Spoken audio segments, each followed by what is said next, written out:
व्याख्यानाच्या दरम्यान सर्वांनी आपला माईक आणि कॅमेरा बंद ठेवायचा आहे. यासोबतच व्याख्यान चालू असताना मध्ये कोणी प्रश्न विचारायचा नाहीये. संपूर्ण व्याख्यान झाल्यानंतर आपण प्रश्न उत्तरांसाठीची वेळ राखीव ठेवलेली आहे. यासोबतच सर्वांनी माईक आणि कॅमेरा बंद राहिली याची विशेष काळजी घ्यायची. जर ते चालू राहिलं तर एक मिनिट.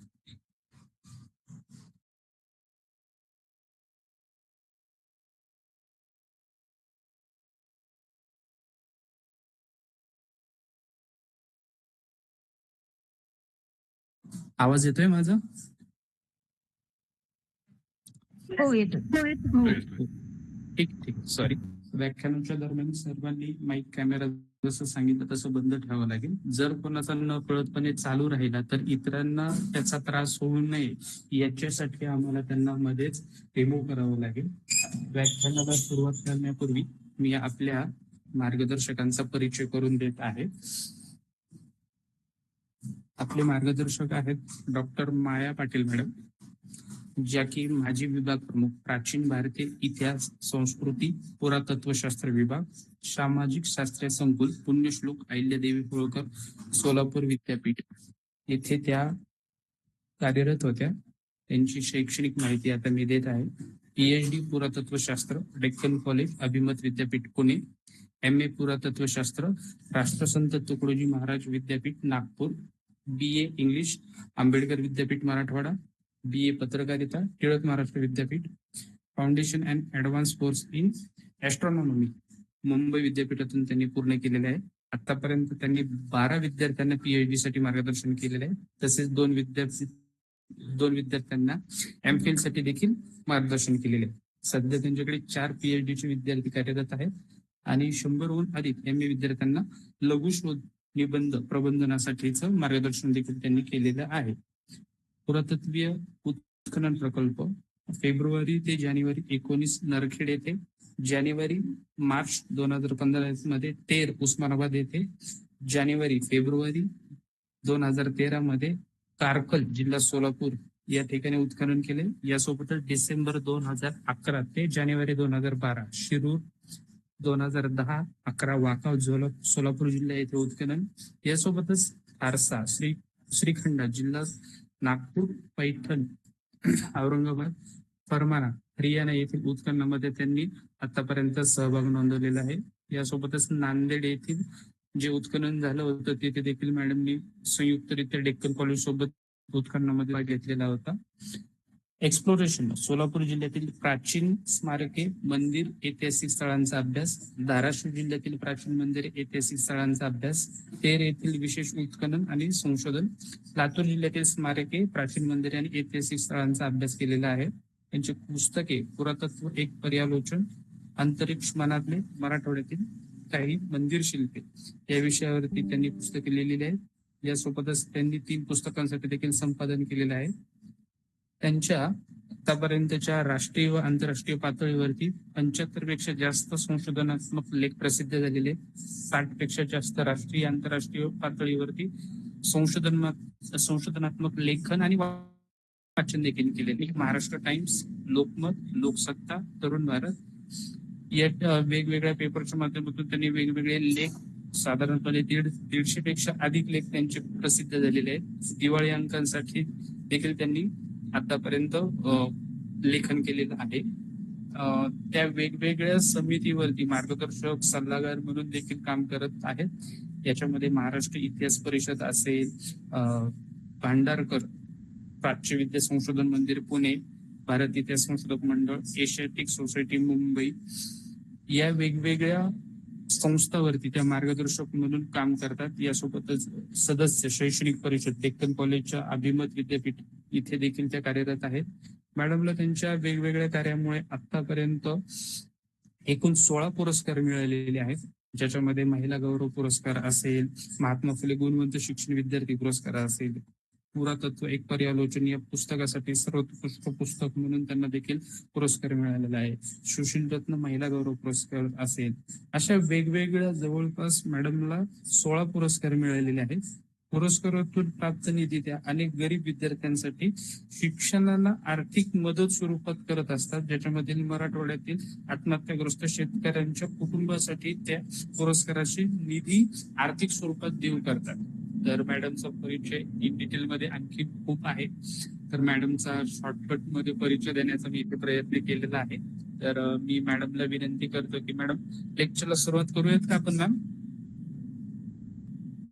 हो हो चालेल चालेल. मंजुषा मॅडम, आपला कॅमेरा चालू राहिलाय तो बंद करा, विनंती आपल्याला. माईकच्या शेजारीच कॅमेराचं बटन असतं. हो, तर ज्यांना माहिती नाही त्यांनी काळजी घ्यावी अशी पुन्हा एकदा नम्र विनंती आहे सर्वांना. सर्वांना माझा नमस्कार. मी मुद्दाम 1 मिनिटासाठी कॅमेरा ऑन केला की हो चालेल मॅम. सगळ्यांना नमस्कार करण्यासाठी. आज खरं म्हणजे मी सह्याद्री ट्रेकर्स या सामाजिक संस्थेची खूप आभारी आहे की ज्यांनी आज हे विष्णुमूर्ती आणि अवतार प्रतिमा एक अभ्यास या विषयावर हे माझं प्रेझेंटेशन किंवा माझे थोडे विचार जे आहे ते आपल्यापर्यंत पोहोचण्याची व्यवस्था केलेली आहे. खरं म्हणजे आपल्याला सगळ्यांना माहित आहे की अधिक महिना चालू आहे आणि या अधिक महिन्यामध्ये विष्णूची उपासना, विष्णू दर्शन हे खूप महत्वाचं मानलं जातं. मग तो अधिक महिना आहे तरी काय, याच्याबद्दल आपण थोडक्यात माहिती घेऊ. कसा आहे तो?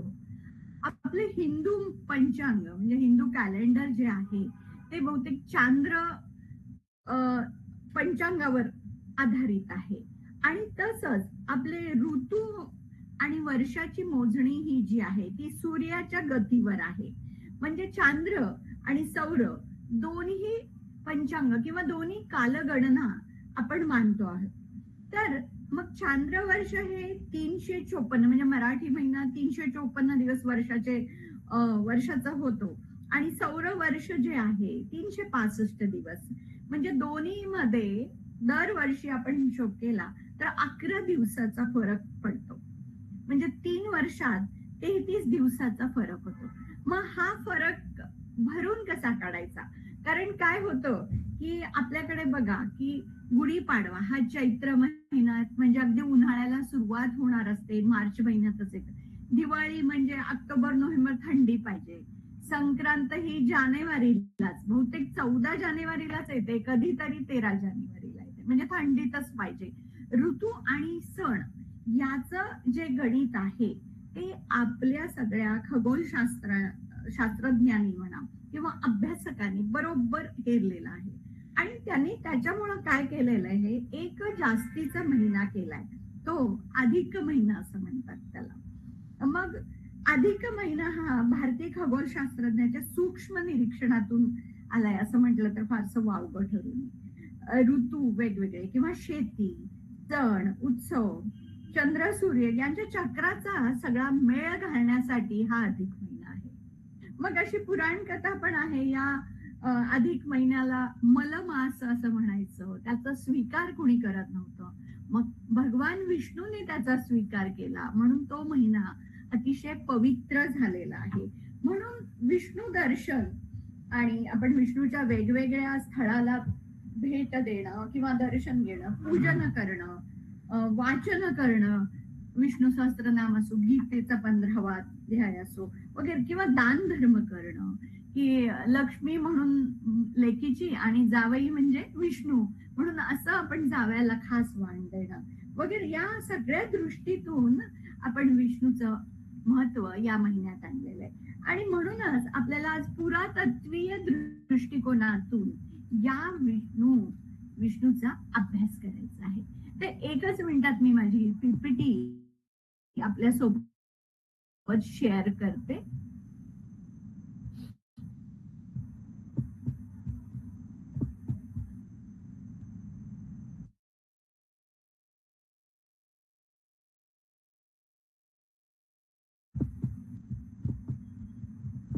दिसते का सगळ्यांना?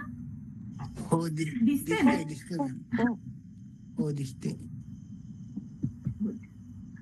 तर विष्णू प्रतिमा आणि अवतार याचा अभ्यास आपण करणार आहोत. आणि हा पुरातत्वीय दृष्टिकोनातून, मूर्तीशास्त्राच्या दृष्टिकोनातून तसंच तत्वज्ञानाच्या दृष्टिकोनातून, भारतीय तत्वज्ञानाच्या दृष्टिकोनातूनही आपण हे सगळं विष्णू मूर्ती किंवा विष्णूला पाहणार आहोत. आता पहिल्यांदा उत्पत्ती, स्थिती, लय हे प्रमुख आहे. याचं कोण कोण प्रमुख आहे आपल्याला माहितीये. सृष्टीची उत्पत्ती कशी झाली, तर दोन सिद्धांत सगळीकडे मांडले जातात. एक तर म्हणजे सगळे सायंटिस्ट म्हणतात बिग बँग थेरी, आणि इव्हन युएसए, अमेरिकेत पण ह्या दोन थेरी शिकवल्या जातात. एक म्हणजे बिग बँग थेरी, दुसरं म्हणजे क्रिएशन, गॉड क्रिएशन. हे सगळं आहे ते भगवंतांनी निर्माण केलं आहे हे समजतं. मग त्या भगवंताला वेगवेगळे नावे, आपण त्याला ब्रह्मा म्हणतो. ब्रह्मा हा उत्पत्तीचा महत्वाचा, म्हणजे ब्रह्माकडून उत्पत्ती ह्या सृष्टीची झालेली आहे. दुसरं जी आत्ताची स्टेज आहे, आत्ताची स्थिती आहे, त्याला विष्णू जबाबदार आहे. भगवान विष्णूमुळेच हे आपलं चलन वलन हे सगळं जे होतंय, जे म्हणजे सूर्यमाला तयार झालेले पृथ्वी आणि पृथ्वीवरची जीवसृष्टी किंवा जे आहे ते विष्णूमुळे आहे आपण म्हणतो. आणि लय हे कधी संपणार आहे, महाप्रलय किंवा काय होईल ते, तर महेश किंवा शिवाचं आहे हे आपण मानतो. तर आत्ताची जी स्थिती आहे ते भगवान विष्णू त्याला जबाबदार आहे. त्यांच्याबद्दल आपण त्याचं प्राचीनत्व आणि त्याचा थोडा अभ्यास करू. आता हा वैष्णव संप्रदाय म्हणजे विष्णू स्वरूपी परमेश्वराची उपासना करणार आहे. म्हणजे या माहिती आपल्याला वेदापासून मिळते. आता वेदाचा कालखंड काय, यात मतमतांतर असले तरी आतापासून जवळपास 3,500 वर्ष तरी ते जातात. 3,500 ते 4,000 वर्ष आहे. मग विष्णू देवतेची जी उपासना करणारी, स्तुती करणारी अनेक सूक्त या ऋग्वेदामध्ये आढळतात. याच्यामध्ये 6 सूक्त आहेत. विष्णूचा उल्लेख, वर्णन अगदी उदात्त भव्य आहे. 3 पावलात पृथ्वी, अंतरिक्ष आणि सर्व लोक व्यापणार. त्रिविक्रमाचं जे वर्णन आहे ते तसंच त्याला मॅच होणार वर्णन आहे. त्यानंतर अजून एक जणाचं जे म्हणणं आहे, साकलुकी नामक एक प्राचीन टीकाकार आहे, आणि ते काय म्हणतात की पृथ्वीवर अग्नी, अंतराळात इंद्र व वायू आणि आकाशात सूर्य आहे. म्हणजे सूर्य आणि विष्णूला खूप जवळचं मानलं गेलेलं आहे. म्हणूनच आपण सूर्य नारायण असं म्हणतो. परत अरुण भाव नामक एक टीकाकार आहेत, ते म्हणतात सूर्याचा उदय, मध्यान्ह व अस्त अशा तिन्ही अवस्था ज्या आहे त्याला, म्हणजे मग विष्णूला ते नाव उरुगाय, उरुक्रम असं म्हटलं गेलेलं आहे. म्हणजे काही वैदिक नावं आणि नंतर पौराणिक नावं विष्णूला आहेत. म्हणजे वामन, त्रिविक्रम याच्या रूपाशी समानता हे येते, म्हणजे त्रिविक्रमाच्या वर्णनात. नंतर मैत्रायणी सहित उपनिषदामध्ये विश्वाचे पोषण करणारे अन्न हे विष्णूचे स्वरूप आहे असं म्हटलेलं आहे. आता ऋग्वेदामध्ये इंद्र आणि विष्णू याचं जोड नाव आहे, आणि पुढील काळासाठी ते नर नारायण असं झालेलं आहे. म्हणजे कृष्ण अर्जुन असं आपण त्याला मानतो. यजुर्वेदात पण विष्णूचं महत्व, महात्म्य खूप वाढलेलं होतं. ब्राह्मण ग्रंथामध्ये यज्ञ म्हणजेच विष्णू असं वर्णन आहे. परत ऐतरेय ब्राह्मणामध्ये आहे विष्णूचं श्रेष्ठत्व, उपनिषदामध्ये आहे, ग्रहसूत्र, सांख्य मत, हे पांचरत्न तत्वज्ञानाची निर्मिती या विष्णू वासुदेवामुळेच झालेली. आता म्हणजे विष्णूचं पद आहे असं म्हटलं आहे. ग्रह देवतामध्येही विष्णूला महत्वाचे स्थान आहे. विवाह सप्तपदी होते.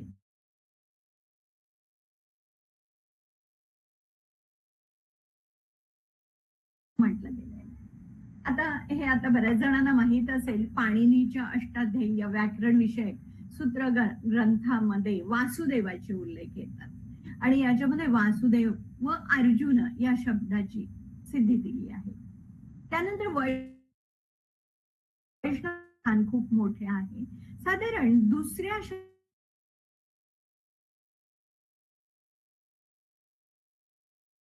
आता हे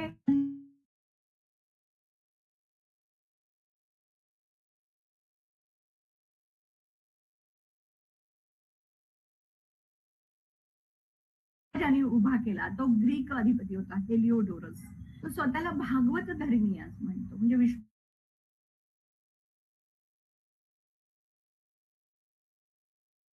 चंद्रगुप्ताच्या दरबार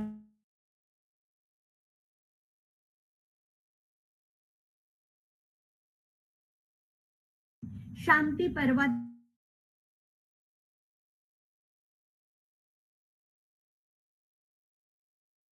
हा जो वासुदेव असून जीव म्हणजे संकर्षण असं म्हटलं. आता हे पांचरात्र मत आहे आणि त्याच्यामध्ये प्रद्युम्न, अनिरुद्ध हे जे सगळे देव आहेत त्याच्यामध्ये प्रकट होतात. ते विष्णूचेच एक मुलगा आहे, एक नातू आहे, एक भाऊ आहे. हे विष्णूच आहे. अनिरुद्ध म्हणजे आत्मज्ञान असं त्याचं तत्व आहे. प्रद्युम्न म्हणजे मन, संकर्षण म्हणजे जीवात्मा. या क्रमाने उत्क्रांती होऊन शेवटी वासुदेव म्हणजे परमात्मा या स्वरूपामध्ये सर्व विलीन होत. हा वासुदेव धर्म निर्देश सात्वत धर्म आहे, विष्णू प्रधान भक्तीला. म्हणून ओम नमो भगवते वासुदेवाय हा मंत्र खूप महत्वाचा मानला जातो. महाजप आता या मासात या महिन्यामध्ये करतात. भगवद्गीता हे उपनिषदाचे पूर्ण सार मानले जातं. परमेश्वराचं मूर्त स्वरूपाचे स्पष्ट वर्णन उपनिषदात आहे आणि शेवटी नारायण आणि वासुदेव हा एकच आहे असं सांगितलं. आता काही आर्किओलॉजिकल एव्हिडन्स पुरावे, पुरातत्वीय पुरावे याच्यामध्ये आता मगाशी आपण बोललो तसं अजून एक इसवी सन पूर्व पहिल्या शतकामध्ये एक शिलालेख आहे. त्याच्यामध्ये वैदिक देवता नारायण याच्या कठडायुक्त वाटकाचा म्हणजे नारायण वाटकाचा उल्लेख आहे. म्हणजे कठडा अशी अर्धी भिंत बांधलेली आणि आतमध्ये एक शिळा, कदाचित ती मूर्ती असण्याची शक्यता आहे. त्यानंतर महाभारताच्या मोक्ष धर्म पर्वातील नारायणी आख्यानात सात्वत पंचरात्र पंथाचा देव हा त्या लेखाचा अभिलेखाचा विषय आहे. मग मगाशी बघितलं तसं विदिशा इथे स्वतःला भागवत म्हणून घेणारा हेलिओडोरस याने गरुड स्तंभ उभारला. आणि मग कुठे उभारला? मग त्याच्या मागे मंदिर असायलाच पाहिजे, तर तिथे चापाकृती मंदिराचे अवशेष मिळाले. आणि हे विटामध्ये बांधलेले आमच्या धाराशिव जिल्ह्यामध्ये त्रिविक्रमाचंच असं मंदिर आहे. त्यासारखं हे चापाकार विधान असलेलं विटाचंच हे मंदिर होतं आणि ते वासुदेवासाठी होतं. वासुदेव तिथे असावा त्याच्या पूजेसाठी होता असा उल्लेख आहे. मग अंतियल किडास याच्या हा ग्रीक होता, इंडो ग्रीक. एखानू इथे सापडलेल्या नाण्याच्या मागच्या बाजूला संकर्षण बलराम आणि वासुदेवाच्या प्रतिमा आहे. हेलिओडोरस जसं राजाकडे दूत होता आणि घोसंडी शिलालेखात त्याचा उल्लेख आहे. आता पहिल्यांदा जे आहे आपल्याला प्राचीन मंदिर मी थोडक्यात आपल्याला दाखवणार. हे देवगडचं दशावतार मंदिर हे संपूर्ण विटांनी बांधलेलं आहे. म्हणजे कळस आणि सगळीकडे प्राचीन 4थ्या-5व्या शतकातलं हे मंदिर आहे. याच्यामध्ये मोठ्या मोठ्या मातीमध्ये अशा बांधलेल्या काही फलक आहेत, मूर्ती आहेत आणि विष्णूच्या सगळ्या मूर्ती आहेत. जिथे नरनारायणाचा आहे, शेषशायी शयन विष्णू वगैरे या प्रतिमा या मंदिराच्या बाह्य भिंतीवर आहेत. त्यानंतर मगाशी आपण हे म्हटलो की 4थ्या शतकातलं आतापर्यंत म्हणजे सगळ्यात जुने जी मंदिरं विटाची चांगली शाबूत आहेत त्याच्यापैकी धाराशिव जिल्ह्यामधलं त्रिविक्रमाचं मंदिर आणि प्राचीन मंदिर आहे. आतमध्ये त्रिविक्रमाचं आहे. हा सभा मंडप, ते लाकूड वगैरे आता त्याचं कन्झर्वेशनचं काम झालंय आणि इथे त्रिविक्रमाची मूर्ती आहे. सगळ्यात प्राचीन मंदिर बघतो. त्यानंतर केवळ नरसिंह मंदिर नागपूर जवळ रामटेक इथे दगडांनी बांधलेलं वाकाटक काळातलं हे मंदिर आहे. वाकाटकांचं कुलदैवत नरसिंह होतं. हा केवल म्हणजे काय, एकटा नरसिंह. इथे हातामध्ये चक्र आहे आणि सौम्य नरसिंहाची ही प्रतिमा किती सुंदर आहे बघा. आणि हे अतिशय साधं दिसणारं दगडी मंदिर नरसिंहाचं आहे. त्यानंतर पापनाथ मंदिर जे आहे पट्टदकल, तर हे दगडांनी बांधलेलं आहे. अगदी द्रविड शैलीमध्ये हे नागर शैलीचं शिखर असणारं मंदिर आहे. म्हणजे सगळीकडे द्रविड शैली पण इथे नागर शिखर असणारं मंदिर. आणि आधी तिथे विष्णू मूर्ती होती पण कालांतराने आता ती तिथे नाही. अतिशय सुरेख आहे. याच्या बाह्य भिंतीवर म्हणजे मंडोवरावर आपण म्हणतो किंवा जंगेवर रामायणातील विविध प्रसंग कोरलेले आहेत. सुंदर असं ते विष्णू मंदिर आधी या ठिकाणी होतं. आता हे जे स्केच आहे आणि त्याचं कसं आहे, वर गेल्यावर एक प्रचंड मोठा सभा मंडप आहे, 16 स्तंभ, आणि त्या स्तंभावर इतके सुंदर सुंदर चित्र कोरलेले आहेत, म्हणजे शिल्प आहेत. आणि मग अंतराळाचा मोठा भाग, प्रदक्षिणापद, आणि आत पूर्वी मूर्ती जी विष्णूची होती, नंतर शिवलिंग आहे. आता हे तर आपल्या सगळ्यांना माहित आहे, जगन्नाथपुरी विष्णूचं मंदिर, सुभद्रा, बलराम आणि भगवान विष्णूचं जे आहे मंदिर आहे ते महत्वाचं मानलं गेलेलं आहे विष्णू मंदिरामध्ये. एक सेकंड. याच्यामध्ये हे बलराम, सुभद्रा आणि कृष्ण किंवा जगन्नाथाची मूर्ती आहे आणि हे मंदिर आपल्याला बघायला मिळते. नंतर हे आता मी का घेतलंय, हे कोणार्कचं सूर्य मंदिर आहे. पण सूर्य नारायण हा शब्द येतो आणि सूर्य आणि विष्णूचा खूप जवळचा संबंध आहे असं म्हटलं गेलेलं आहे, म्हणून मी हे कोणार्कचं सूर्य मंदिर दाखवण्याचा प्रयत्न केलेला आहे. आता म्हणजे जेवढं पूर्वी होतं, पूर्ण हा सूर्याचा रथ आहे हे मंदिर, म्हणजे 7 घोडे असणारा रथ आहे आणि हा असं चालत आहे असा भास व्हावा असं ते सुंदर मंदिर होतं. आता फक्त जगमोहन म्हणजे सभा मंडपच इथे शिल्लक आहे. मागच्या बाजूचा गर्भगृह वगैरे सगळं पडलेलं आहे. आत मूर्ती जी होती लोह चुंबकामुळे तरंगती होती असं सांगितलं, पण नंतरच्या काळातल्या आक्रमणामुळे ते सगळं नष्ट झालेलं आहे. अजून एक आहे मोढेरा, गुजरात मधलं, इथे एक सूर्य मंदिर आहे, सुंदर सूर्य मंदिर आहे. त्याचं हे समोर मोठी पुष्करणी आहे, ही पूर्वी अशी कमान होती. मग हा सभा मंडप, मग इकडे मुखमंडप, गूढ असा मंडप, अंतराळ, प्रदक्षिणापथ आणि गर्भगृह, आणि त्या गर्भगृहामध्ये सूर्याची मूर्ती आहे, हे एक प्रसिद्ध. त्यानंतर आपल्या जवळचं म्हणजे लातूर जिल्ह्यामध्ये, आता लातूर जिल्ह्यामध्ये गेलेलं पानगाव नावाचं एक गाव आहे आणि अतिशय सुंदर मंदिर आहे तिथे. तर मध्ये कन्झर्वेशनचं काम तिथे चाललं होतं, आता कदाचित झालं असावं. याचं वैशिष्ट्य म्हणजे तुम्ही आंध्र म्हणजे तेलंगणामध्ये रामप्पा मंदिराविषयी ऐकलं असेल, वर्ल्ड हेरिटेज साईट म्हणून डिक्लेअर झाले. तिथे जशा ह्या सुरसुंदरी मंदिराच्या खांबाच्या वरच्या बाजूला अशा तिर्यक कोनामध्ये लावलेले असे जे हस्त आहेत, तिथे सुरसुंदरी तिथे आपल्याला बघतायत. म्हणजे काकतीय जे वैशिष्ट्य आहे ते इथे आपल्याला ह्या पानगावच्या मंदिरावर दिसतं. तशा सुंदर अशा सुरसुंदरी या मंदिरावर आहे. आता तिथे विठ्ठलाची मूर्ती आहे. आता विठ्ठल म्हणजे विष्णूचाच अवतार आहे, पण पूर्वी विष्णूची मूर्ती तिथे असली पाहिजे असं पुराव्यावरून वाटतंय. इथे बघा, हे विठ्ठल आणि रुक्मिणीची मूर्ती इथे आहे. हे पानगावचं असं सुंदर मंदिर आहे, रेणापूर तालुका आहे. आणि दुसरं तर प्रसिद्ध आपल्याला पंढरपूरचं विठ्ठल मंदिर सगळ्यांनाच माहित आहे. विठ्ठल मंदिरात आता खूप बदल जरी झाले असले तर आपण नामदेव पायरीच्या जवळ बघितलं तर तिथे 12व्या-13व्या शतकातले अवशेष दिसतात, परंतु मूळ मूर्ती ही अतिशय जुनी आहे, ते आपण नंतर बघणारच आहोत. आणि हे तर आपल्याला सगळ्यांनाच माहित आहे की विष्णूचं जे आपण दर्शनाला जातो, पुरुषोत्तम मंदिर, माजलगाव, जिल्हा बीड, हे पुरुषोत्तमाचं आहे. ते ह्याचंही काम सुरू झालेलं आहे आता, विटांनी बांधलेला कळस वगैरे, ही पुरुषोत्तमाची मूर्ती आहे. आणि मग पुरुषोत्तम हे नावं वेगवेगळे का विष्णूला असं वाटतं, तर मी तुम्हाला सांगते की हातामधले 4 आयुध आणि त्या आयुधाचा क्रम, विष्णूचे 4 हात आणि 4 आयुध याचा क्रम बदलला की विष्णूचं नाव बदललं. असे 24 नाव आहेत. आता याच्या खालच्या हातात चक्र आहे, वर इथे पद्म आहे पण त्याला वेगळा आकार दिला, इथे पाकळ्या आहेत, मग शंख आहे आणि मग गदा आहे.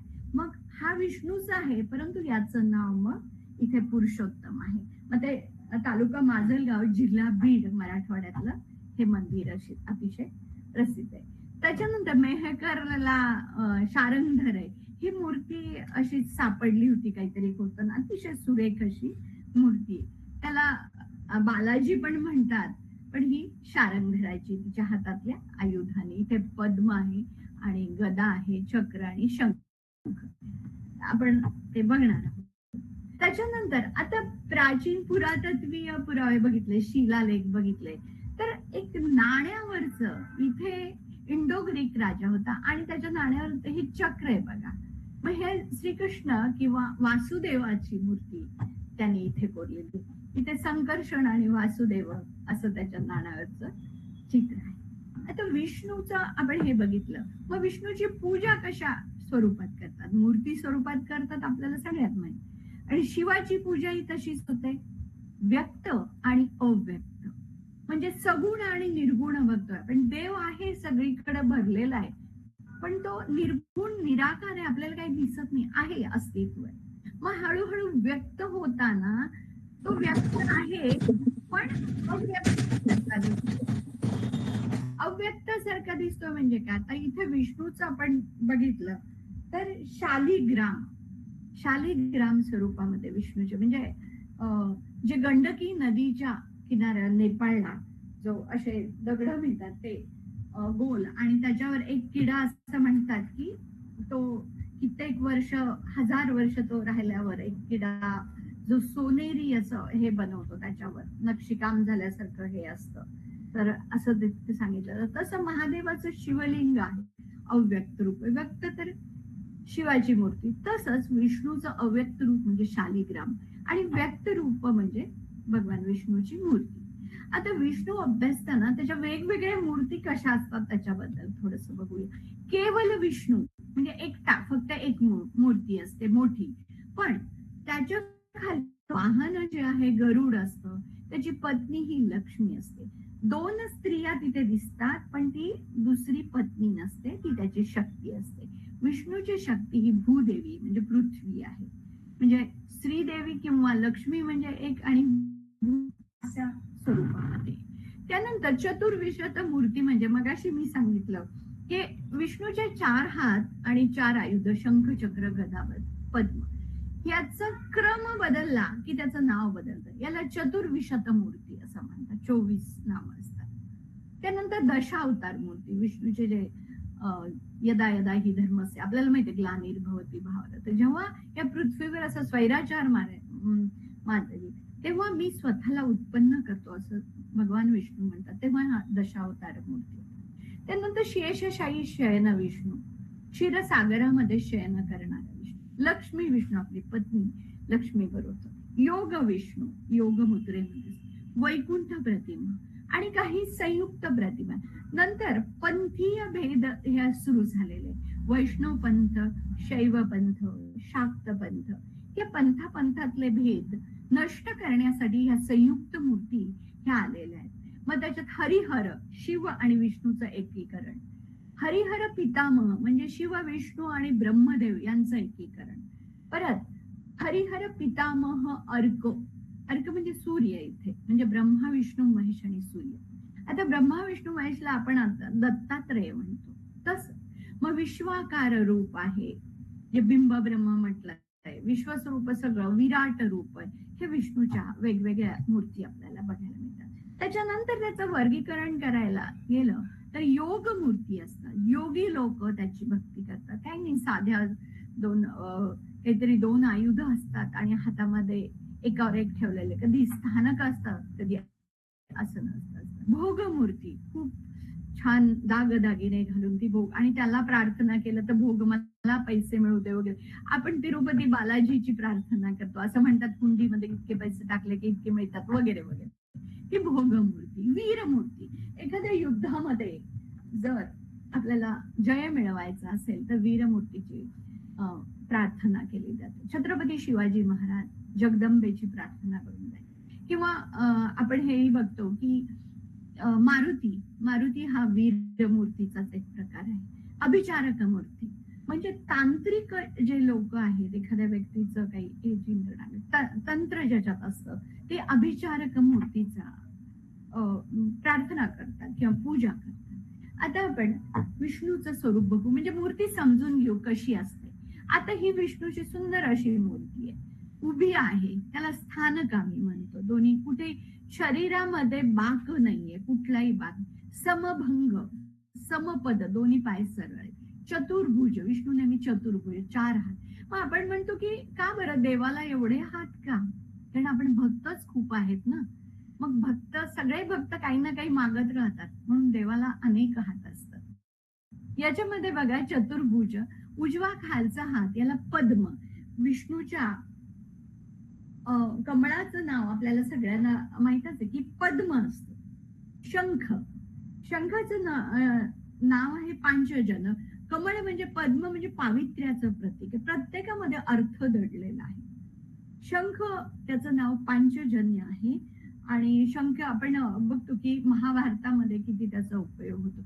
पण शंख हे इथे ज्ञानाचं प्रतीक मानलं जातं. आपण खरं त्याचं जे उच्चारण चुकीचं करतो. कारण एखादा विद्यार्थ्याला काहीच येत नसेल तर काय शंखच आहे असं म्हणतो, म्हणजे ढ असं म्हणतो, पण ते चुकीचं आहे. त्याला ज्ञानाचं प्रतीक असं म्हटलेलं आहे. मग चक्र आहे, विष्णूच्या चक्राचं नाव सुदर्शन चक्र. ते गतीचं प्रतीक आहे, कालाचं प्रतीक आहे. त्यानंतर गदा असते, गदेचं नाव कौमोदकी. ही शक्तीचं किंवा आदि विद्या असंही म्हटलं गेलेलं आहे गदेला. हे असं प्रतीक. खालचा भाग असा कलशासारखा असतो, तो खालच्या बाजूला टेकवलेला असतो. आणि मग नंतर विष्णूचे आभूषण हे पण फार महत्वाचे. किरीट मुकुट, उंच असा किरीट मुकुट असतो आणि त्याच्यावर कौस्तुभमणी. समुद्र मंथन केल्यानंतर जे 14 रत्न मिळालेले त्याच्यापैकी एक कौस्तुभमणी हा त्या किरीट मुकुटावर असतो.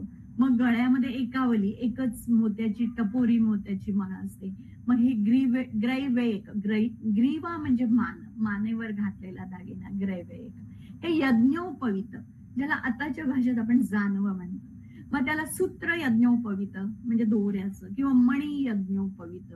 आता गणपती किंवा शिव असले तर त्यांना सर्प यज्ञोपवीत पण असतात, सर्पनाग असतो. नंतर उदरबंद, पोटाला बांधायचं. केयूर म्हणजे दंडात बांधायचं दागिना. मग कंकण, कंकण म्हणजे त्या काळात स्त्रियाच फक्त आभूषण घालत होते असं नाहीये. पुरुष देवता किंवा राजे लोकांनाही भरपूर दागदागिने असायचे. मग कमरेला मेखला आहे. मोठी अशी वनमाला किंवा वैजयंती माला आहे. आपल्या वैजयंतीचे फुलं असतात किंवा तुळस भरपूर घालून केलेला हात आजही विठ्ठलाला लागतो. मग खाली तोडे सारखं घोट्याजवळ, नुपुर, अंगुलिका, हातातल्या अंगठ्या सगळ्या अंगुलिका, असं छान असं विष्णूचं. आणि अधोवस्त्र आणि उपवस्त्र. उपवस्त्र म्हणजे उपर्ण जे खांद्यावरून घेतात आणि खाली जे धोतर सारखं असतं त्याला अधोवस्त्र असं म्हणतात. विष्णूच्या माथ्याच्या मागच्या बाजूला प्रभावलय असतं. हे प्रभावलय म्हणजे ऑरा जे आपण आता म्हणतो ते आपोआप असतं. आणि मग ह्याला परिकर म्हणायची. मागची बाजू जी आहे त्याला परिकर. त्याच्यामध्ये हे कीर्तिमुख असं आहे. आणि ह्या परिकरामध्ये विष्णूचे दशावतारे कोरलेले असतात, छोटे मत्स्य कुर्म वराह आदी. खालच्या बाजूला बघितलं तर विष्णूचं वाहन, त्याला माउंट असं म्हटलं गेलेलं आहे, गरुड असतो. हा गरुड मानवी रूपामध्ये असतो, फक्त त्याचं नाक चोंची सारखं आणि पाठीला त्याच्या पंख असतात. त्यानंतर पत्नी असते. लक्ष्मी ही विष्णूची पत्नी किंवा तिला श्रीदेवी म्हणतात. आणि दुसरीकडे जी आहे ती भूदेवी, ही त्याची शक्ती असते. म्हणजे ही पृथ्वी जी चलनवलन आता चाललेलं आहे ती त्याची शक्ती. मग इतर जे असतात ते भक्त वगैरे असतात. असं हे विष्णूचं रूप आपल्याला बघता येतं. ही सुंदर सॅन फ्रान्सिस्को इथल्या अमेरिकेतल्या म्युझियम मधली सुंदर प्रतिमा विष्णूची ही जी आहे हळेबिड्डू इथून गेलेली प्रतिमा. इतकी सुंदर कोरलेलं आहे. वरच्या बाजूला कीर्तिमुखापासून म्हणजे पायापर्यंत आपण जेव्हा बघतो अतिशय सुंदर काम आहे. आता हातामध्ये इथे पद्म, कमळ आहे, शंख आहे, चक्र आहे, गदा आहे. मग या मूर्तीला केशव म्हणायचं. केशव, माधव, नारायण म्हणजे 4 हात आणि हातातले आयुध. याचा क्रम बदलला तर ते नाव बदलतं. तर हा केशव आहे, कारण उजव्या खालच्या हातात कमळ आहे, पद्म आहे, उजव्या वरच्या हातात शंख आहे, डाव्या वरच्या हातात चक्र आहे आणि डाव्या खालच्या हातात गदा आहे. तर हा केशव झाला. असेच वेगवेगळे नाव या प्रत्येक मूर्तीचे. अतिशय सुंदर कोरलेलं हे शिल्प आहे. म्हणजे त्या कलाकाराचं कमाल वाटतं. म्हणजे त्याची आभूषण जे आहेत, म्हणजे शरीर आणि आभूषणामध्ये अंतर आहे. पूर्ण एका दगडात कोरलेली मूर्ती आहे, एका पाषाणाची, पण हे अंतर आहे आणि अगदी बारीक नक्षीकाम, जाळीदार असं त्यांनी कसं कोरलेलं. फक्त छिन्नी आणि हातोडा त्यांच्या हातातले आयुध होते, ज्यांनी कोरली ती मूर्ती. ते त्यांचं नाव फार क्वचित ठिकाणी बघायला मिळतं. बऱ्याच मूर्ती एवढ्या मोठ्या कलाकारांनी कोरलेल्या असतात, पण त्याचं नाव कधीच कुठे नसतं. त्याच्यानंतर अजून एक अशी काळा पाषाणातली एक मूर्ती आहे, विष्णूची सुंदर मूर्ती आहे ही पण.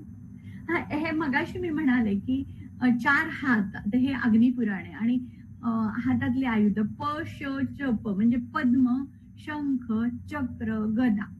मग परत शंख, पद्म, चक्र, गदा यावरून नावं बदल. केशव, नारायण, माधव, गोविंद वगैरे इथे 12 आणि पुढचे 12 श्रीकृष्णापर्यंत इथे आहे. ते बघूनच आपल्याला ठरवावं लागतं की त्या विष्णुमूर्तीला काय नाव आहे. आता ही पण साधारण 1-2 शतकातला आहे. हा श्रीकृष्णाचा आहे. केशी राक्षस जो घोड्याचं रूप घेऊन आलेला आहे, मातीचं हे बनवलेलं आहे मृतवाटी.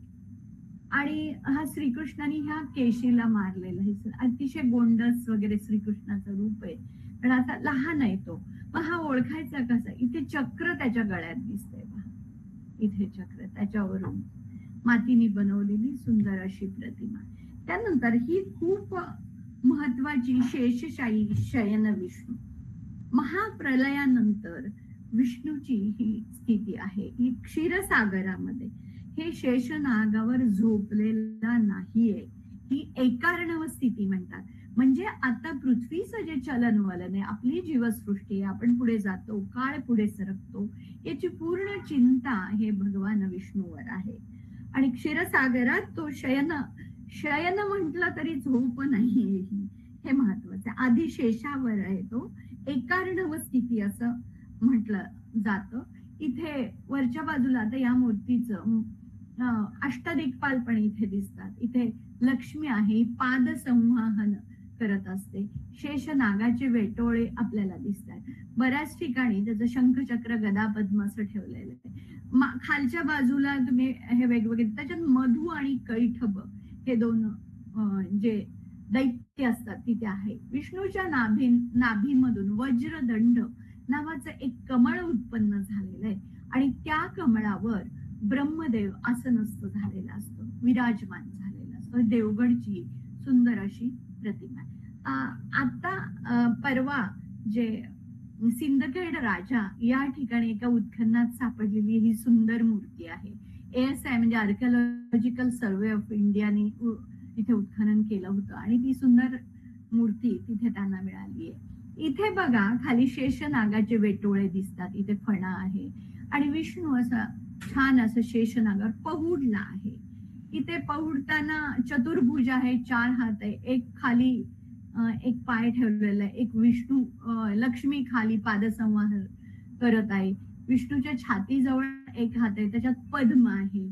डोक्याच्या खाली दुसरा हात आहे, त्याच्यातला शंख त्यांनी इथे तिवईवर ठेवलेला आहे. म्हणजे तेव्हाच्या तिवया वगैरे कशा होत्या हे आपल्याला अभ्यास करतो. सुंदर अशी तिवई. मग त्या डाव्यावरच्या हातातलं चक्र इथेच आहे, डावा खालचा हात इथे आहे आणि तिथली गदा अशी कुठेतरी असते, पण इथे आपल्याला दिसत. मग नाभीतून वज्रदंड नावाचं एक कमळ आलेलं आहे आणि तिथे ब्रह्मदेव विराजमान झाले. त्याच्यानंतर बॅक साईडला मागच्या बाजूला तुम्हाला एक काहीतरी शिल्प दिसतंय, त्याच पाठशिळेवर. तर हे जे आहे समुद्र मंथनाचं सुंदर शिल्प. समुद्र मंथन करताना वासुकी नागाची दोर इथे आपल्याला दिसते आणि मेरुचल, मेरू मांदार हा पर्वत इथे आहे आणि वासुकीने त्याला विळखा घातलेला आहे. आणि दानवानी, आम्हाला ते दानव काय म्हणले, आम्हाला शेपटीकडचं नकोय, वासुकीच्या तोंडाकडे आम्ही धरणार, म्हणून हे दानव सगळे तोंडाकडे आणि सगळे देव शेपटीकडे. आणि जे समुद्रामध्ये 14 रत्न जे होते त्याचं घुसळण सुरू आहे. आणि नंतर इथे हा मेरू मांदार खाली, वासुकीला घाम येत असतो, सारखा मेरू मांदार खाली जातो. मग विष्णूने कुर्माचं रूप घेऊन त्या मेरुचल पर्वताला बाहेर काढलं. असं एक कथा आहे, ते आपण नंतर बघणार आहोत. आणि याच्यातून निघालेले जे 14 रत्न आहेत त्याच्यापैकी काही रत्न इथे कामधेनू आहे, ऐरावत आहे वगैरे, हे वरच्या बाजूला आपल्याला बघायला मिळतं. असे हे सुंदर शिल्प शेषशायी विष्णूचं आपल्याला. त्याच्यानंतर अवतार जे आहे त्या अग्नी पुराणानुसार मत्स्य, कूर्म, वराह, नारसिंह, वामन, मग वामनाचा परत त्रिविक्रम झालेला, परशुराम, रामकृष्ण, बुद्धाला पण अवतारामध्ये घेतलं गेलेलं आहे, कल्की, असे विष्णूचे 10 अवतार आहेत. आणि भागवत पुराणामध्ये अजून जास्त त्यामध्ये भर पडलेली आहे. त्याच्यात सनत कुमार, नारद मुनी, कपिल, दत्तात्रय, वृषभ, धन्वंतरी हे 6 अवतार अधिक सांगितले गेलेले. आता शिल्प स्वरूपामध्ये म्हणजे पुरातत्वीय अभ्यास आपण जेव्हा करतो तर शिल्प स्वरूपामध्ये अवतार कसे दिसतात. मगाशी आपण बघितलं केशवाची मोठी मूर्ती विष्णूची, त्याच्या मागच्या बाजूला पाठशिळेमध्ये सूक्ष्म प्रकारामध्ये मत्स्य कूर्म आपल्याला दिसतात. परंतु हे मंदिराच्या बाह्य भिंतीवर मत्स्य अशा स्वरूपात आहे. आता आंध्र प्रदेशमध्ये श्रीकाकुलम नावाचं गाव आहे, तिथे मत्स्य आणि कूर्म ह्या अवताराचं एकमेव मंदिर असं आहे. तर इथे मत्स्य कसं दाखवलं की बऱ्याचदा काय होतं, अर्धा भाग माशाचा आणि अर्धा भाग विष्णूचा, आणि त्याच्या हातामध्ये विष्णूचे आयुध शंख, चक्र, गदा असं दाखवतात. किंवा फक्त मासा दाखवून याच्या बाजूला विष्णूचे 4ही आयुध दाखवतात, मग तो मत्स्य अवतार. इथे एक बीडच्या कंकालेश्वर मंदिरावरच आहे मत्स्य. दुसरा कूर्म, जसा मत्स्याचा अवतार का निर्माण झाला तर ते 4 वेद जेव्हा समुद्राच्या तळाशी गेलेले होते त्या वेदांना काढण्यासाठी विष्णूने मत्स्याचा अवतार घेतला आणि त्या वेदांना परत आला. मग बऱ्याचदा काय असतं, वेदाचं स्वरूप पुस्तकाच्या रूपामध्ये न दाखवता मानवी मुखाच्या रूपामध्ये दाखवून, म्हणजे आपण काय म्हणतो, वेद हे अपौरुषेय आहे किंवा म्हणलेले मुखोद्गत केलेले, म्हणून 4 मुख मत्स्याच्या पाठीवर बऱ्याच ठिकाणी दाखवलेले आहे. आणि कूर्माचा असाच अवतार मगाशी सांगितलं, समुद्र मंथनाच्या वेळेस तो मेरुचल पर्वत सतत समुद्राच्या तळाशी जायचा, कारण वासुकीला घाम यायचा, त्याच्यातून तो निसटायचा. आणि मग त्याला वर आणण्यासाठी विष्णूने कूर्माचं रूप घेतलं. मग हा कूर्म पण मूर्ती स्वरूपात, कधीतरी प्राणी स्वरूपात दाखवतात आणि शंख, चक्र, गदा, पद्म बाजूला दाखवतात, तर कधी अर्धा विष्णू आणि अर्धा कूर्म असंही दाखवलं जातं. त्याच्यानंतर तिसरा अवतार विष्णूचा तो वराहाचा आहे, आपल्याला माहिती आहे. आता वराह कधी म्हणायचं की अर्ध म्हणजे मुख हे वराहाचं असेल आणि पूर्ण शरीर हे विष्णूचं असेल तर त्याला वराह म्हणजे. आलीड असं नसतं, म्हणजे एक पाय खाली रोवलेला, एक पाय वर उचललेला आणि त्याच्या पायाखाली शेषनाग असतो.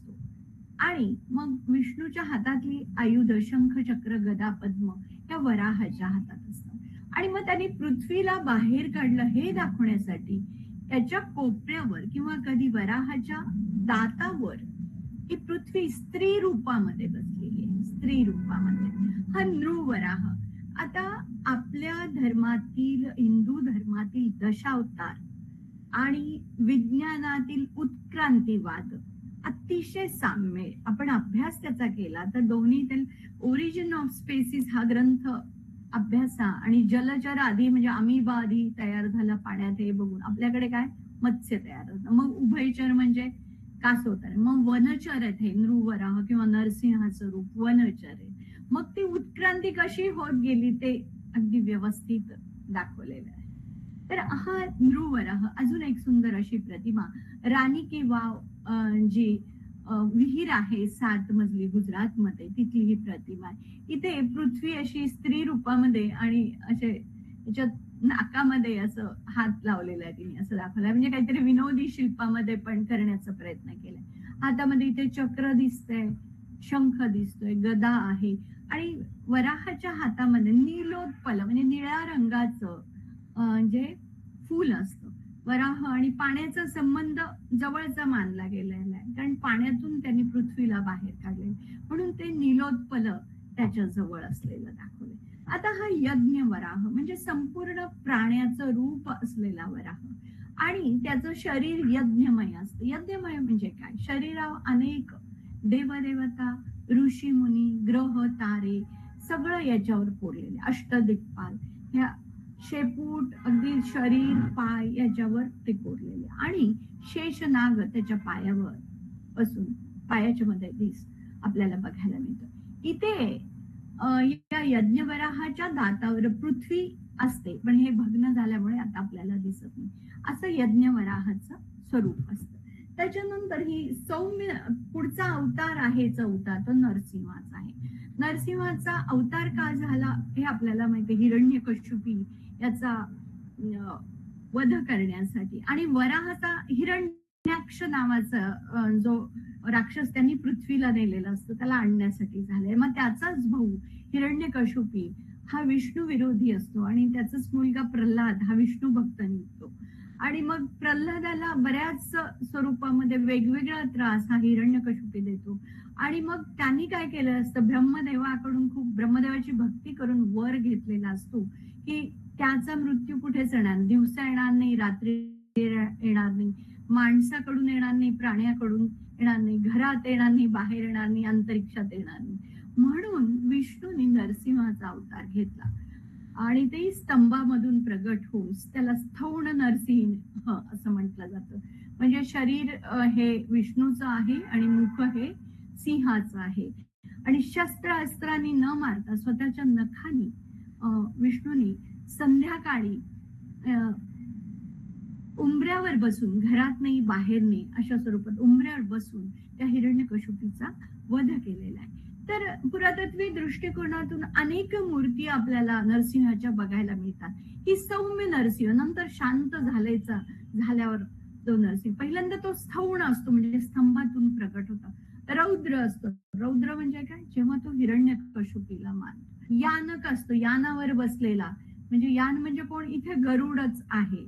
कधी कधी गिरिज नरसिंह म्हणजे मूळ रूपामध्ये सिंहाच्या रूपामध्ये गिरी पर्वतातून हिंडणारा, अशा पण काही मूर्ती आपल्याला बघायला मिळतात. इथे उमरगा, धाराशिव जिल्ह्यामध्ये उमरग्याचं मंदिर आहे, त्याच्या बाहेरच्या बाजूवर देवकोष्ठामध्ये सुंदर अशी नरसिंहाची प्रतिमा आहे. पद्मासनामध्ये बसलेला नरसिंह सौम्य स्वरूपाचा आहे, चतुर्भुज आहे, हातामध्ये शंख, चक्र, गदा, पद्म हे चक्र आहे, हे शंख आहे, गदा आणि पद्म असा बसलेला सुंदर शांत स्वरूपातला नरसिंह या ठिकाणी. त्यानंतर हा रौद्र नरसिंह, सुंदर प्रतिमा आहे. रौद्र म्हणजे अतिशय त्याला राग आलेला आहे आणि हिरण्यकश्यपीचा वध करायचा आहे. हिंस्र चेहरा आहे, आयाळ सगळीकडे पसरलेले, डोळे मोठे मोठे, थोडीशी भग्न झालेली ही प्रतिमा आहे. चतुर्भुज आहे, एका पायाने त्यांनी त्या हिरण्यकश्यपीचा पाय पकडला, एक पाय अगदी रोवून घट्ट उभा आहे. आणि हे शिल्प सुंदर का म्हणतो की शरीर ज्ञान त्या शिल्पींना किती होतं हे बघा. इथे त्यांनी आपल्या नखाद्वारे हिरण्यकश्यपीचं पोट फाडलेलं आहे आणि तो हात इथे दिसतो आणि त्याच्यातून ते आतड पूर्ण बाहेर आलेलं दिसतंय. म्हणजे त्यांना त्या शिल्पींना माहित होतं आतड कसं दिसेल, आतलं आतड बाहेर आलेलं हे इथे दिसतंय. आणि हाही आता हिरण्यकश्यपी जरा दीन झालेला आहे, कारण त्यांनी तलवार वगैरे उगारली, पण जेव्हा त्याचं पोटच फाटलं गेलं तेव्हा तो दीन झालेला आपल्याला दिसतो. अशा स्वरूपाचं हा नरसिंह अवतार आहे विष्णूचा एक, आणि रौद्र स्वरूपात. हे आपलं वेरूळच्या कैलास लेण्यामधलं शिल्प आहे. इथे हिरण्यकश्यपीला नरसिंहाने मांडीवर घेतलंय आणि त्याचं पोट फाडलेलं आहे. त्याच्यानंतर वामन हा अवतार विष्णूचाच आहे. जेव्हा तो त्रिविक्रमाचा, वामन म्हणजे छोटा असतो आणि तो त्रिविक्रमाचं स्वरूप घेतो आणि मग तो बळीची कथा वगैरे. पण हा बळी म्हणजे तो शेतकरी बळी राजा नव्हे, ते मी पुढे सांगणार आहे. पण तो जो आहे बलराम आहे, तो खरा शेतकरी तो आहे, पण माहित नाही लोक असं का म्हणतात.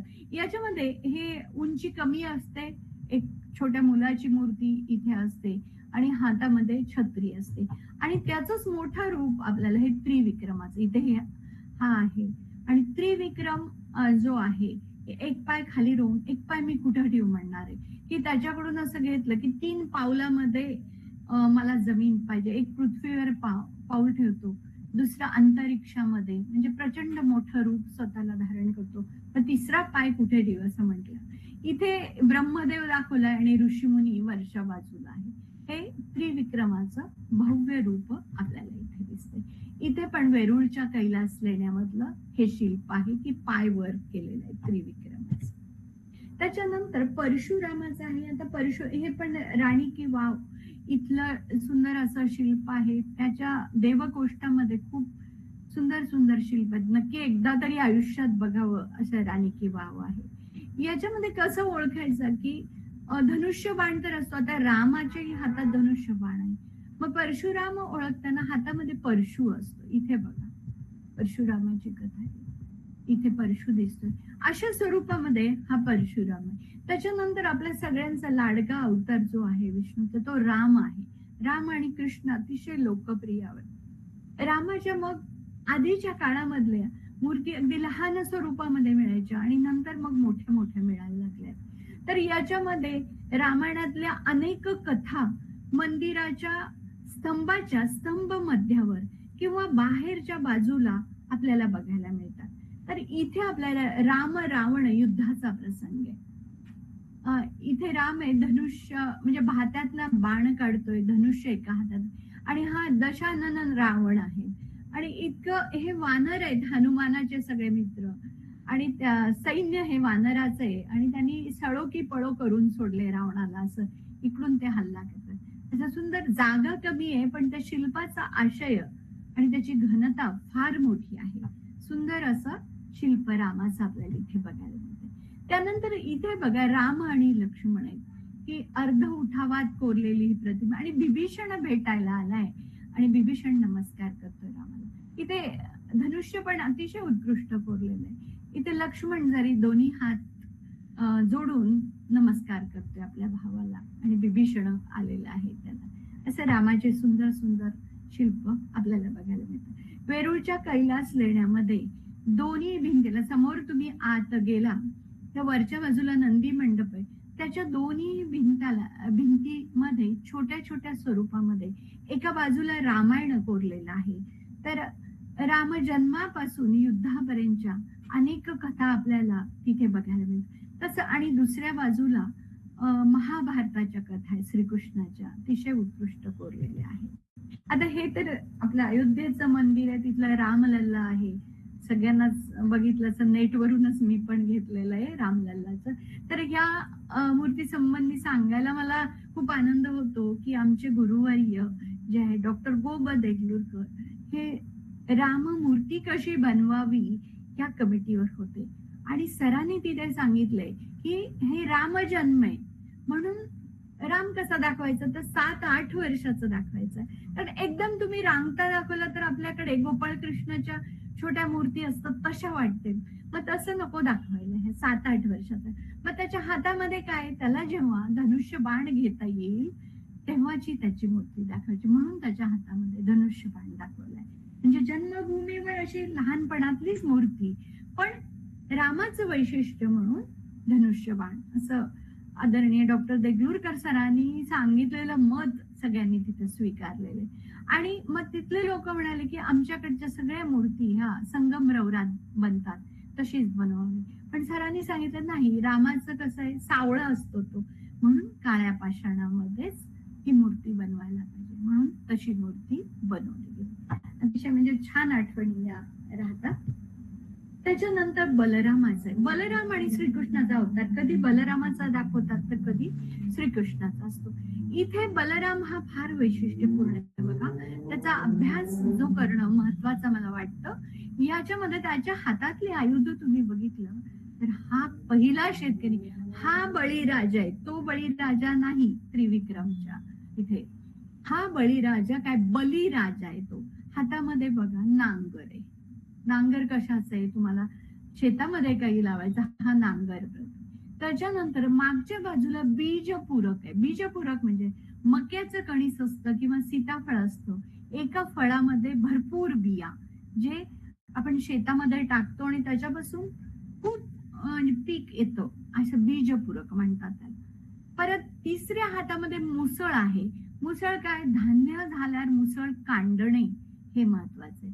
आणि एका हातामध्ये पेला असतो, पाण्याचं प्रतीक, असं पाणी देणं. म्हणून हा शेतकरी आहे, हा खरा बलिराजा आहे. नांगर आहे, बीजपूरक आहे, मुसळ आहे धान्य कुटण्यासाठी, आणि पाणी आहे. हे सगळं आपल्याला बलरामा, श्रीकृष्णाचा मोठा भाऊ, याला शेषनागाचा अवतारही म्हटलेलं आहे. नंतरचा हा लोकप्रिय अवतार आहे आपला श्रीकृष्णाचा अवतार. पुरुषोत्तम म्हणतात, वासुदेव म्हणतात. याच्यामध्ये गोवर्धन गिरीधारी रूपातलं हे शिल्प आहे. सुंदर असं गोवर्धन पर्वत उचललेला, इंद्र आणि त्याचं श्रीकृष्णाने पूजन, इंद्रपूजन थांबवलं, इंद्र संतापला आणि खूप पाऊस पडला. आणि मग सगळ्या गोकुळातल्या लोकांना त्यांनी आपल्या गोवर्धनाखाली घेतले. इथे मित्रमंडळी, साप वगैरे पण दिसत आहेत, खाली गायी आहेत, आणि सगळे गाववाले इथे आहेत. आणि त्यांनी आपल्या, असं म्हणतात, करंगळीनी, हाताने गोवर्धन उचललं आणि सगळ्यांचं संरक्षण केलं. त्या रूपामध्ये श्रीकृष्ण आहे. श्रीकृष्णाचं आपल्याला खूप मूर्ती बघायला मिळतात. मुरलीधर ही एक दुसरी लोकप्रिय मूर्ती आहे. किंवा कालिया मर्दन, कालियाच्या डोक्यावर फण्यावर नाचताना या मूर्ती बऱ्याच ठिकाणी बघायला मिळतात. किंवा राधाकृष्ण ह्याही बघायला मिळतात. तर अजून एक मुरलीधराची प्रतिमा पण हळेबिड्डूची आहे, म्हणून इतकी सुंदर कोरलेली. आपल्या होयसळ या राजांच्या कालावधीत ज्या ज्या मूर्ती झाल्या, इतक्या सुंदर, सोप स्टोन म्हणतात त्याला, कोरायला छान असतो, पण अतिशय उत्कृष्ट कोरलेले शिल्प आपल्याला या ठिकाणी. श्रीकृष्णाच्या मुरलीमध्ये अशी जादू होती की सगळेजण तिथे जमायचे, अगदी गायी पण खाली यायच्या, मित्रमंडळी, गोपिका, हे सगळं शालवृक्षाच्या खाली आपलं हे श्रीकृष्ण पावा वाजवताना किंवा मुरली वाजवताना. देहुडा असं म्हटलं गेलेलं आहे. अर्ध म्हणजे एक पायाचा एक किंचित तिरपा असं ठेवलं. खालच्या बाजूला बघताय तर कीर्तिमुख आहे, आणि इथे हनुमानासारखं दिलंय पहा. इथे हनुमान आणि इकडे गरुड आहे. म्हणजे सगळे अवतार एक करण्याचा प्रयत्न यांनी या ठिकाणी केलेला. नंतर परत मुरलीधर आहे, आणि इथे राधा आहे किंवा गवळण आहे, आणि तिच्या हातामध्ये टाळ आहे. ती टाळ ती वाजवते, श्रीकृष्ण मुरली वाजवतोय.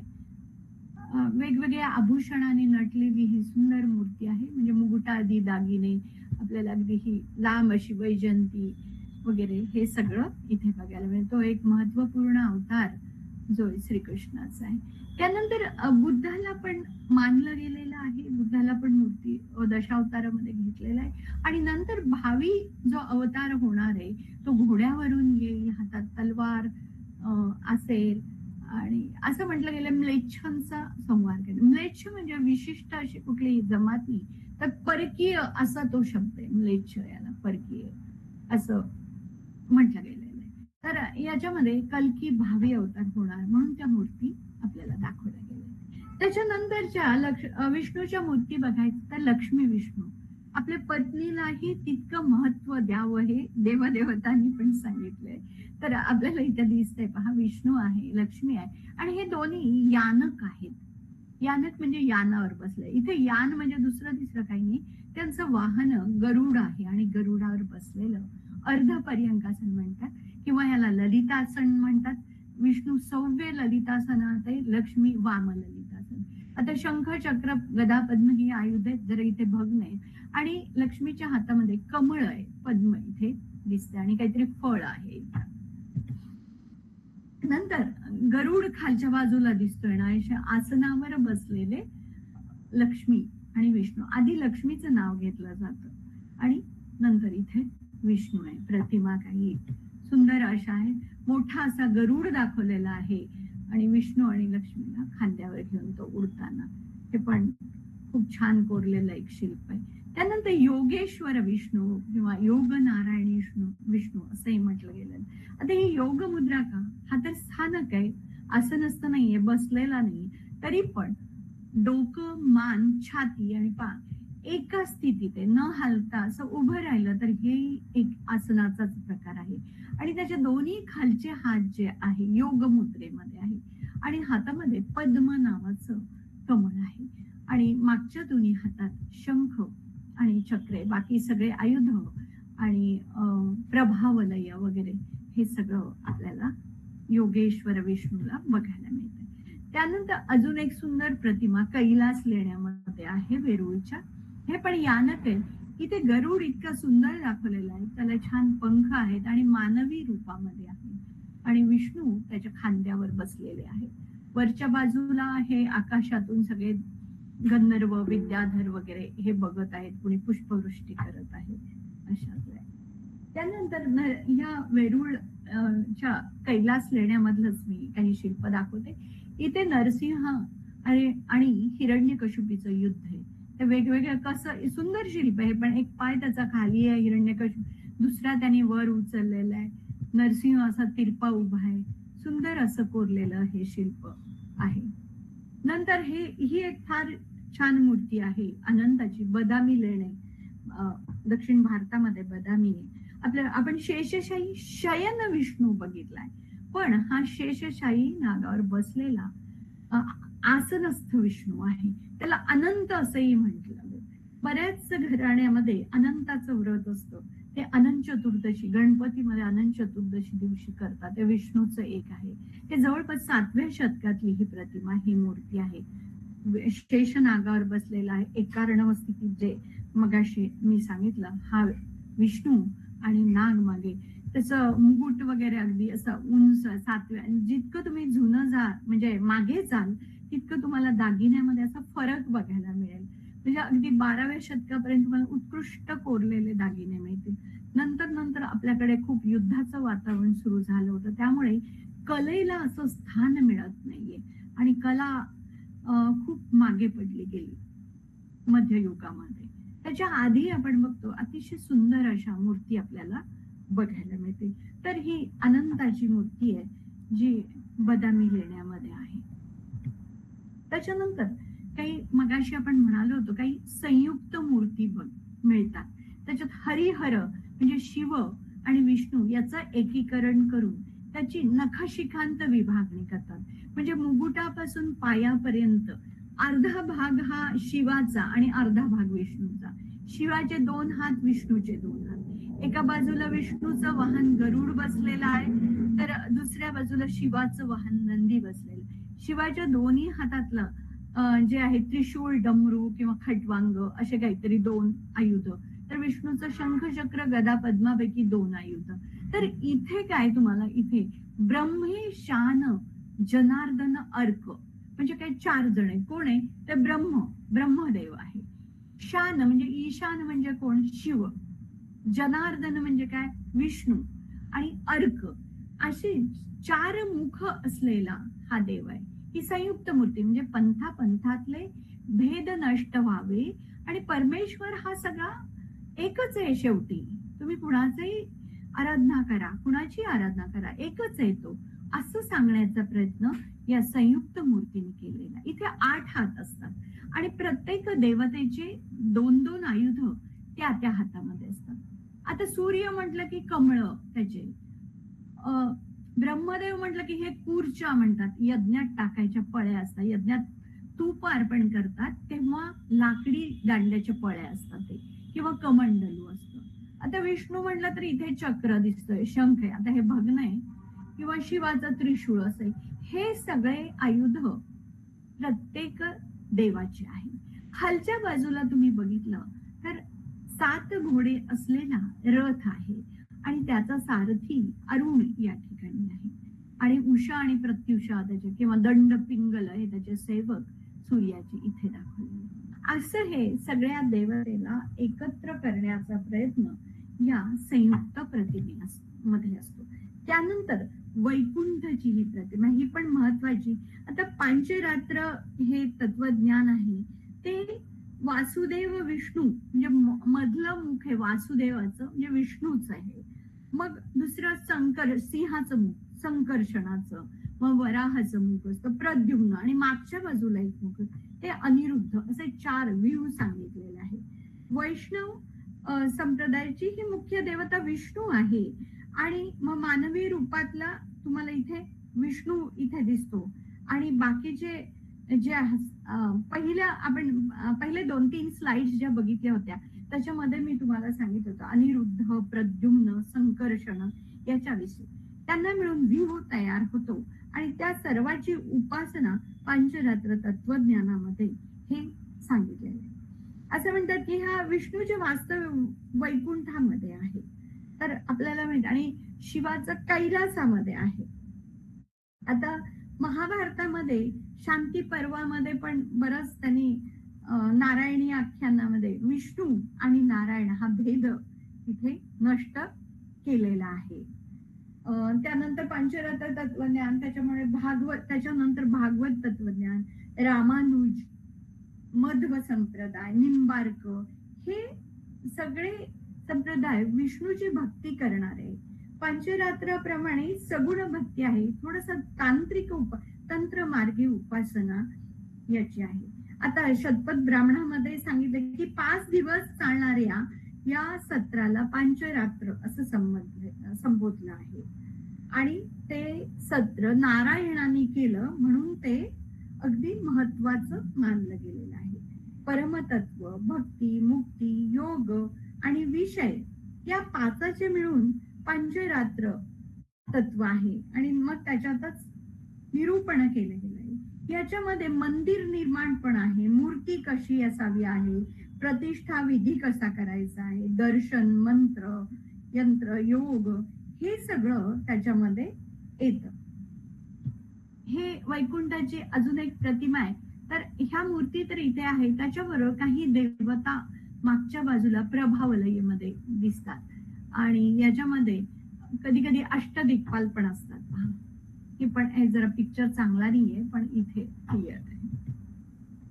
ही पूर्ण प्रतिमा आहे वैकुंठ मूर्ती. अगदी कुशाण काळापासून त्याच्यानंतर गुप्त काळामध्ये अशा पूर्ण मूर्ती मिळायला लागल्या. नंतर आपल्याला गीतेत जे सांगितलेलं आहे की भगवान श्रीकृष्णाने अर्जुनाला जे सांगितलेलं सगळं तत्वज्ञान आणि विश्वरूप दर्शन, ती प्रतिमा म्हणजे बिंब ब्रह्म म्हणजे सगळ्यात अंतिम सत्य ते आहे. इथे आपल्याला इथे अर्जुन बसलेला दिसतो, श्रीकृष्ण आहे आणि स्वतःच हे विश्वरूप दर्शन हे सगळ्यांना दाखवत आहे. आता या मूर्ती नंतर मूर्ती नाही, सगळ्या मूर्तीचं तत्व या मूर्तीने साकारलेलं आहे. आदरणीय डॉक्टर देगलूरकर सर याच्याबद्दल फार छान बोलतात. बिंब ब्रह्म ही कल्पना जी आधी सांगितली गेलेली आहे त्याच्यावर त्यांचा अभ्यासही बराच झालेला आहे. आणि हे बिंब म्हणजे काय तर मूर्ती आणि ब्रह्म म्हणजे शेवटी ब्रह्माद्वी. पण याच्या पुढे अजून मूर्तीचा काही प्रकार नाही. बिंब ब्रह्म म्हणजे अंतिम सत्य आहे. ते शेवटी परमात्मा स्वरूपामध्ये विलीन होण्यासाठी, म्हणजे आपलं शरीर हे आहे नश्वर आहे आणि आत्मा अमर आहे आणि आत्मा हा परमात्म्यात विलीन होतो, हेच शेवटी खरं आहे. हे सगळं बिंब ब्रह्मामध्ये येतं. त्याच्यानंतर हे खूप महत्वाचं आहे. त्याच्या आधी मला थोडस एक सांगायचं होतं याच्याबद्दल की मगाशी आपण म्हणाल की पंचरात्र विष्णूचे 4 व्यूह आहेत. त्याच्यात वासुदेव, संकर्षण, प्रद्युम्न आणि अनिरुद्ध आहे. तर संकर्षण हा विष्णूचा भाऊ आहे, त्याला जीव मानला गेलेला आहे. प्रद्युम्न हा मुलगा आहे तर तो मन आहे. तर अनिरुद्ध हा नातू आहे, त्याला अहंकाराचे प्रतीक मानलं गेले. आणि वासुदेव हे स्वतः भगवान आहेत. मगाशी मी एकदम विसरून गेले. त्याच्यानंतर जे आहे आपला हा विठ्ठल पांडुरंग, हा लाखो वारकऱ्याचा जो देव आहे, जो देव कधी कुणाला काहीच मागितलं नाही या देवानी. आणि वर्षातून 4 वेळा एकादशा होतात, म्हणजे मोठ्या, आता दर पंधरवाडी एकादशी असते पण मोठ्या एकादशा. आणि आषाढीला तर 12-12 लाख लोक पंढरपूरचं दर्शन घेतात. अगदी बिनचपलीचं, अगदी साधे हे वारकरी सगळे. कुणी कळसाचं दर्शन घेऊनच परत जातात, नाही तर 2-3 दिवस रांगेत थांबून मुखदर्शन घेतात. असा हा पांडुरंग खूप महत्वाचा आहे सगुण भक्तीसाठी. आता हे पांडुरंगाच्या मूर्तीचा आपण अभ्यास केला, तशी मूर्ती ही खूप जुनी आहे आणि त्याची जी ठेवण आहे तो आपल्याला वाटलं होतं हा पाषाण कुठला, जेव्हा त्याचं निरीक्षण अतिशय चांगलं उत्कृष्ट पाषाण तो आहे. पण आर्किओलॉजीने सांगितलं की तुळजापूर असो, पंढरपूर किंवा अजून कुठलेही देवता आहे, सतत त्याच्यावर अभिषेक हा करायचा फक्त पाण्याने करावा. जर आपल्याला बाकीच्या सगळ्यांनी अभिषेक करायचा असेल तर जी छोटीशी मूर्ती करून, म्हणजे आपल्याला माहिती अभिषेकाच्या मूर्ती ह्या वेगळ्या असतात, त्या करून त्याच्यावर अभिषेक करावा असं आर्किओलॉजिस्ट सगळे म्हणतात. की मूळ मूर्ती तर जतन चांगलं झालेलं, याच्या पुढे आपल्याला खूप पिढ्यासाठी ते पाहिजे आहे आपल्याला विठ्ठल किंवा इतर देवता, त्यामुळे त्याचं जतन आणि संवर्धन होणं अतिशय गरजेचं आहे आणि तो प्रयत्नही आपला भरपूर चालू आहे. तर ही प्रतिमा तशी प्राचीन आहे, ही मूर्ती तशी विठ्ठलाची प्राचीन आहे. त्याचा दगड आहे. जिओलॉजिस्ट आणि आर्किओलॉजिस्ट आम्ही सगळे तेव्हा मूर्तीचं जेव्हा बघायला गेलो तेव्हा मी पण त्याच्यामध्ये होते, आम्ही पण खूप अभ्यास केलेला आहे त्या मूर्तीचा. तर साधारण कुशाण काळामध्ये, गुप्त काळामध्ये मुकुटाचा जसा प्रकार असतो तसा प्रकार आहे याच्यावर. आणि मकर कुंडल आहेत कानामध्ये, मत्स्य नाही आहेत, मकर कुंडल आहे. त्याच्यानंतर एक ग्राइव आहे, एक गळ्यामध्ये हार आहे. दोन्ही हात जे कट्ट्यावलंबी म्हणतात, कटावर ठेवून आपल्या कटावर ठेवलेले आहेत. आणि याच्यामध्ये काय आहे तर एका हातामध्ये शंख आहे जे ज्ञानाचं प्रतीक आहे आणि दुसऱ्या हातामध्ये कमळ आहे जे पावित्र्याचं प्रतीक आहे. शस्त्र अस्त्र असे काहीच नाही विठ्ठलाच्या हातात, पण शंख आणि कमळ जरूर आहे. त्यानंतर नेसूचं वस्त्र आहे, पितांबर ज्याला म्हणतात, आणि पितांबराचा सोगा हा समोरच्या बाजूला आहे. आता बरेच लोक म्हणतात इथे काठी वगैरे आहे, पण काठी वगैरे नाहीये. तो पितांबराचा सोगा जो समोरून येतो, जे लोक धोतर घालतात त्यांना हे माहिती असेल, तो बरोबर सोगा इथे येतो. मग अशी ही सुंदर विठ्ठलाची प्रतिमा आहे. बसाळच्या आधी वालुकाश्म दगड वाटला होता, पण नाही, चांगला बसाळ दगडामध्ये केलेली आहे.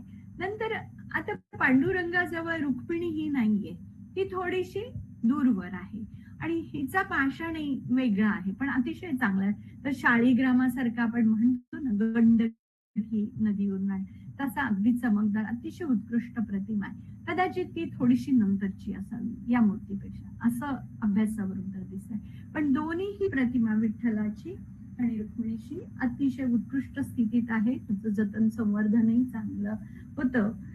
आता आपल्याकडे कसं आहे, एकच जो विठोबा आहे त्याचं पायावर डोकं ठेवून दर्शन घेत होते, म्हणजे आताही घेतात की नाही आता मला माहित नाही, लेटेस्ट काय आहे कदाचित कुणाला माहित असेल.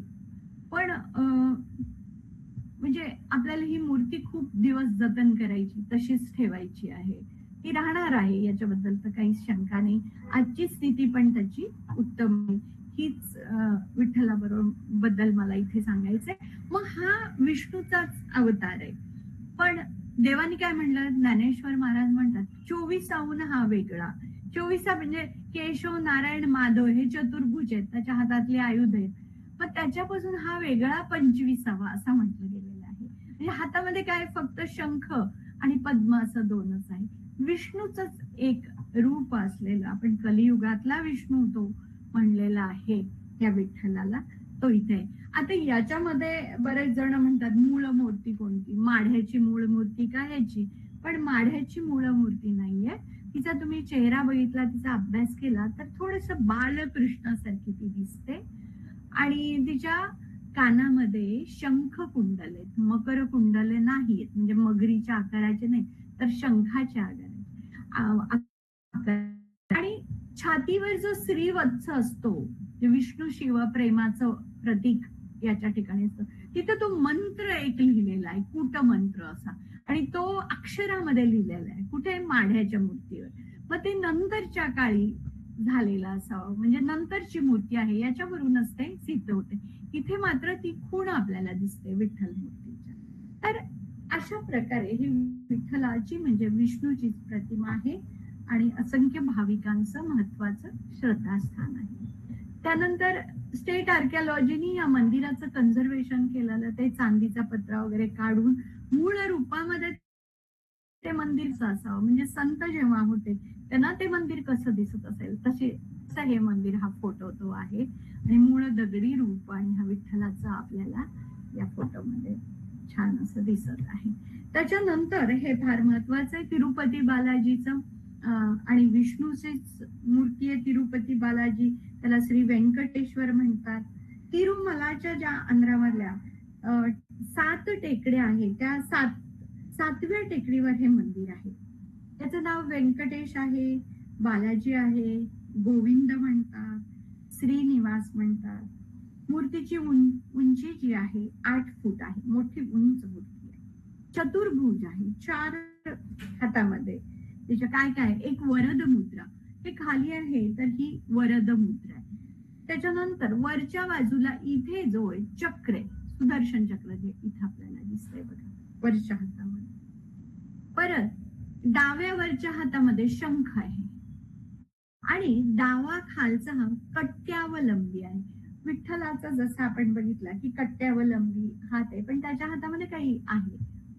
याच्या हातामध्ये कट्ट्यावलंबी पण इथे काहीच नाहीये, गदा वगैरे इथे आपल्याला दिसत नाही. वक्षस्थळावर लक्ष्मी आहे, लक्ष्मीचं अंकन आहे. कपाळावर वैष्णव परंपरेमध्ये ऊर्ध्वपुंड्र नाम एक गंध असतं, हे नाम ज्याला म्हणतात त्याला ऊर्ध्वपुंड्र असं म्हणतात, ते आहे. आता बालाजी किंवा व्यंकटेशाचं प्राचीनत्व शोधायचं गेलं तर इसवी सनाच्या पहिल्या शतकाच्या एका वाङ्मयामध्ये व्यंकटम किंवा वेंगडम नावाचा उल्लेख येतो, या स्थानाचा उल्लेख येतो. आणि तामिळ साहित्य तोलकाप्पियम, म्हणजे हे साधारण इसवी सनाचं पहिलं शतक ते 4थं शतक याच्यामध्ये बनलेला ग्रंथ आहे. त्या ग्रंथामध्ये पहिला उल्लेख आहे. नंतर शिलप्पदिकारम इसवी सन 5वं ते 6वं शतक याच्यामध्ये हा ग्रंथ, तिथे एक तिरुपती बालाजीचा उल्लेख आहे. आणि प्रत्यक्ष आता हे वाङ्मयीन स्वरूपामध्ये बघितलं.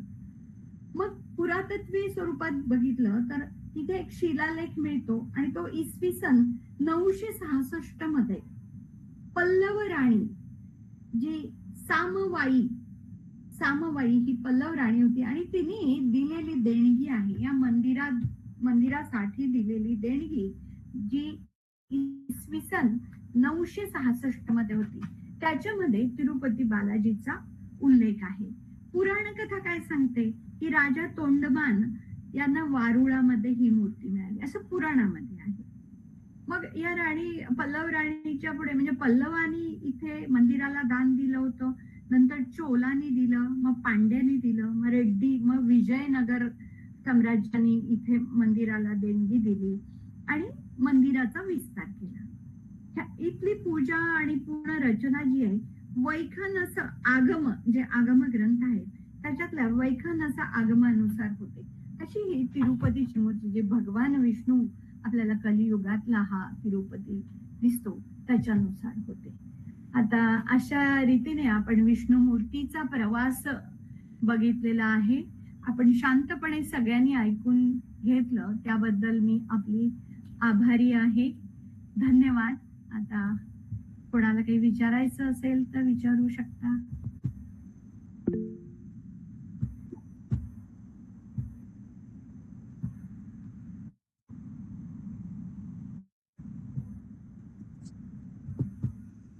धन्यवाद मॅम. हा, प्रश्न विचारू का? खूप खूप छान आणि सुंदर अशी माहिती दिलीत आपण, त्याबद्दल खूप खूप धन्यवाद मॅम. धन्यवाद. मॅडम एक प्रश्न विचारू का? हो, विचारा की. संयुक्त मूर्तींबद्दल तुम्ही जे सांगितलं हा, त्या साधारण कोणत्या काळामध्ये दिसायला लागल्या? संयुक्त मूर्ती आहे ते साधारण